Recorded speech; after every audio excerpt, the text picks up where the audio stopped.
Wala na pong matatrabaho, wala na pong bibirmahan, wala na pong tatrabaho. Hindi, may admit ako dyan, magaling din. Sa Bakasok, laro na ko ng atilis, baka exercise tayo na ako.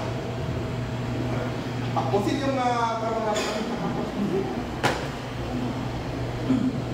Kung natin yung mga requirements na gustong yan ng boss natin, yung head of office or senior natin para kaya ini-encourage kayo na pag naibigay natin yan, wala nang problema. I-share ko sa iyo mga kasama. Nandito mo yung mga nakasama ko sa CDG, yung mga anak ko. Sa disiplina ko nakakapos sa lahat. May mga trabaho na may mga asawa na rin sila ngayon na nabibigay mo sila.